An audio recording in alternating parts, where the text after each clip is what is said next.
안녕하세요. 조경수, 유실수, 야생화를 재배하고 판매하는 전문농원 W농원입니다. 저희는 지금 가을을 준비하고 있습니다. 늦 여름과 가을에 피는 꽃과 글라스들을 위주로 소개시켜 드려 볼게요. 이번 식물은 코레옵시스 그란디플로라입니다. 이 꽃은 정말 폭발적인 개화량을 가지고 있죠. 한 그루에서도 30송이 이상의 꽃들이 막 이렇게 피어 있는 폭발적인 개화량을 가지고 있는 코레옵시스의 일종인데, 전국에서 노지 활동이 가능한 영하 25도 이상이고 키는 40cm 정도까지 자라요. 이 식물도 토양 가리지 않고 아무 곳에나 잘 크는 특징이 있고, 번식은 씨앗과 삽목으로 다 번식이 가능한데, 삽목을 하실 때는 4마디 이상 해서 삽목을 하시면 훨씬 더 오랫동안 보실 수 있는 야생화입니다. 색꽃 색깔은 노란색이 정말 화려하게 피는 코레옵시스 그란디플로라였습니다. 이 수크롱은 키가 작게 크는 외성 수크롱 리틀버니입니다. 보통 키는 50cm 정도 자라고 정말 가지런한 모습으로 이렇게 피기 때문에 고객님들의 정원에서 사랑받는 수크롱 종류의 하나입니다. 그리고 병충해도 워낙 강하고 월동도 잘 되기 때문에 아무 걱정 없이 심으셔도 되고, 키가 작기 때문에 화단 앞쪽에 이렇게 심으시면 될 것 같고, 큰 그라스가 부담되신다면 키가 작은 수크롱의 일종인 리틀버니를 심어 보시면 좋을 것 같습니다. 리틀버니였습니다. 이 식물은 핑크 물리로 더 잘 알려진 카필라리스입니다. 보통 핑크 물리 하죠. 정말 가을 분위기 만드는 데는 핑크 물리만한 그런 그라스 종류가 없죠. 핑크 물리는 다른 말로 분홍 억새, 서양 억새라고도 불리며, 한때는 유해종이 아니냐라는 오해도 받았지만 이렇게 쉽게 막 이렇게 번식하거나 그러진 못해요. 씨앗으로 번식이 되는 식물이기도 한데, 씨앗이 자연 발화는 힘들어서 우리가 어떤 씨앗을 채종한 다음에 정선하는 과정, 그런 과정들이 필요한 식물이거든요.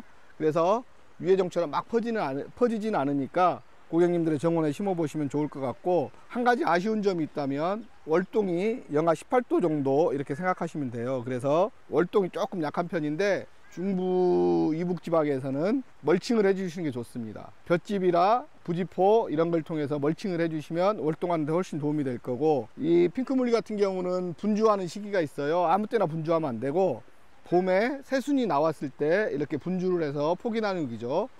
봄에 새순이 나오면 포기 나누기 해서 번식시키면 좋고, 씨앗은 자연 발화가 안 되니까 씨앗 발화를 하기 위해서는 조건에 맞춰서 씨앗을 파종해 주시면 좋을 것 같습니다. 핑크물리였습니다. 이번에 소개할 식물은 억새류라고 하죠. 미스칸투스 대표 식물인 그린라이트입니다. 다년생 초본이기도 하고 키는 1m에서 1m 60 정도까지 자라는데, 꽃이 아이보리색으로 피어요. 아이보리색으로 피어서 가을 분위기 돋우는 데는 정말 최고의 꽃입니다. 그래서 꽃이 이렇게 아이보리색으로 피어 있을 때 몽환적인 분위기의 꽃이기도 하고요. 단독으로 정원 중앙에 포인트를 식재해도 괜찮아요. 포인트로 식재해도 괜찮고, 아니면 카페나 집에 어떤 동선을 따라서 이렇게 심어 주셔도 일렬로 이렇게 쭉 식재를 해 놓는 거죠. 그래도 좋은 그라스가 되겠습니다. 번식은 2, 3월에 포기 나누기를 통해서 번식하는 게 제일 좋습니다. 그때 번식하셔서 주변 지인들과 나눠 하셔도 좋은 가을 정원에 잘 어울리는 미스칸투스 그린라이트였습니다. 이 식물은 백록담 샤샤입니다.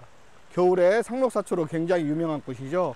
그래서 겨울에는 상록으로 나기 때문에 걱정 안 하시고 겨울에도 이 모습을 볼 수 있고, 그렇지만 봄 되면 싹둑 잘라주는 게 좋아요. 겨울에 아무리 상록으로 난다고 해도 끝부분이 약간 갈변되는 게 있어서 쇠로 싹둑 잘라서 새순을 받아서 키우는 게 훨씬 좋은 백록담 샤샤였습니다.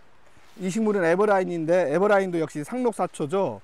백록담보다는 연한 라인이 잎 테두리에 있어 기품 있는 모습을 연출하고 싶을 때는 에버라인을 심어 주시면 좋습니다. 에버라인 역시 분주를 통한 번식이 효율적이고, 눈에 확 띄는 연출을 할 때는 백록담 사사를 심으시고, 은은하면서 기품 있는 모습을 연출하고 싶을 때는 에버라인으로 식재해 주시면 좋을 것 같습니다. 상록사초 에버라인이었습니다. 브리차 트리차라고 하는 코리안 피더 리드그라스입니다. 한국에서 시작된 품종 중에 하나죠. 한국에서 시작되었지만 지금은 유럽이나 미국에서 인기가 더 좋은 품종입니다. 이 품종은 한국에선 세풀이라고 해서 유명한 그라스 중에 일종인데, 이걸 외국에서 개량을 했어요. 외국에서 개량해서 들어온 품종이기 때문에 지금 현재는 미국에서 폭발적인 인기를 끌고 있는 품종이고, 꽃은 깃털처럼 왕성하게 피어나며 매우 부드럽고 아름다운 꽃이 피어요. 그래서 정말 정원에 심었을 때 독보적인 아름다움을 드러내는 그런 그라스이기도 합니다. 아이보리색과 주홍색을 내는 이 싹이 키는 그렇게 크지 않아요. 근데 조밀하게 자라 굴락으로 식재했을 때 더욱 아름다운 꽃이고, 개화 기간은 9월에서 10월경이고 한국 토종에서 변형되다 보니까 월동 걱정하지 않아도 한국 기후에 잘 맞는 그런 품종이 되겠습니다. 브리차 트리차였습니다. 이번 식물은 파니쿰 초코라타입니다. 파니쿰 하면 먼저 우리가 생각하는 게 피나 쭉정이들을 많이 생각하죠. 옛날에는 정말 쓸모없는 것으로 생각했는데 지금은 가을 분위기에 어울리는 최고의 소재로 바뀌었습니다.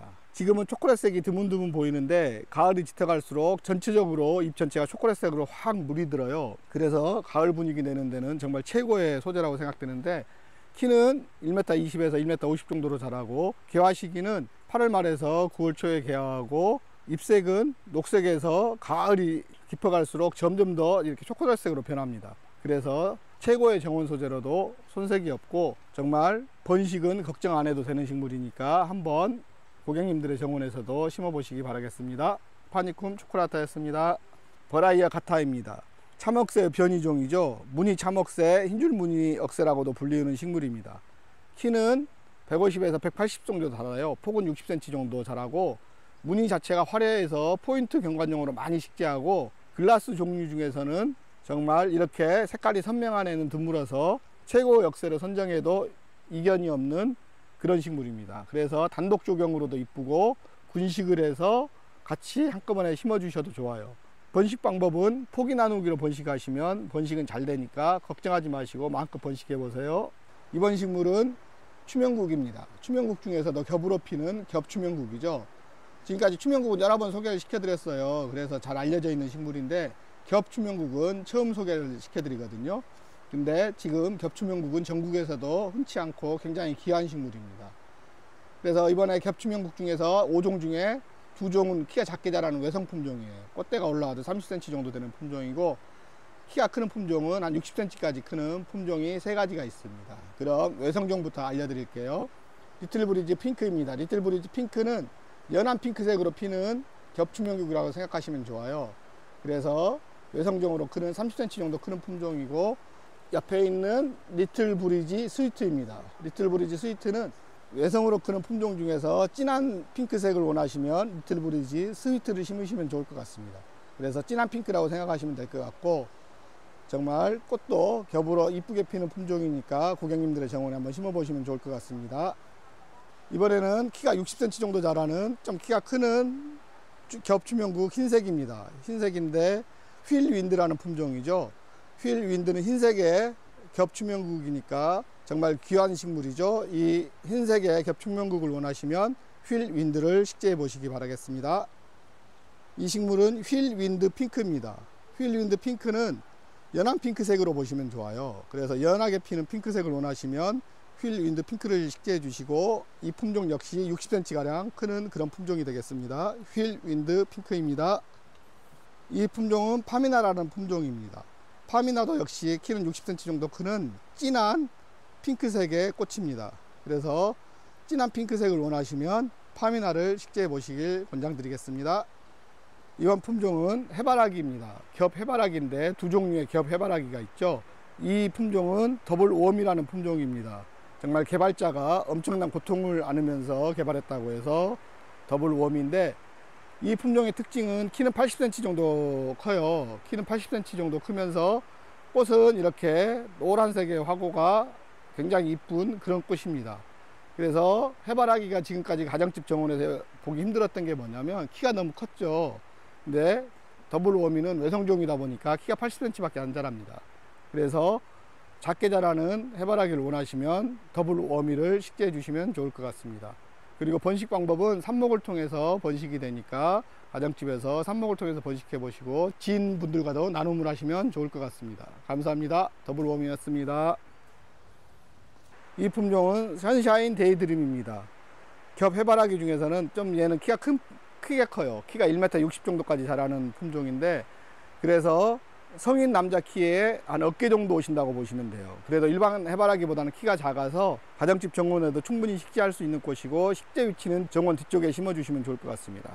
그래서 이렇게 노랗게 피는 해바라기가 정원 뒤에서 이렇게 받쳐줄 때 가을 정원이 더욱더 화려하고 아름다울 것 같습니다. 그래서 1m 60 정도까지 크는 해바라기를 원하시면 선사인 데이드림을 식재해 주시면 좋을 것 같습니다. 지금 꽃대들이 물려서 조만간에 꽃이 필 것 같습니다. 지금까지 가을 정원에 잘 어울리는 야생화들과 글라스들을 소개해 드렸습니다.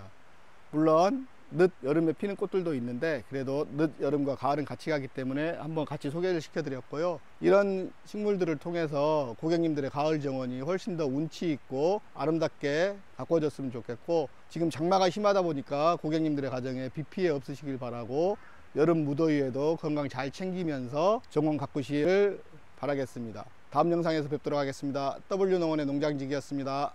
감사합니다.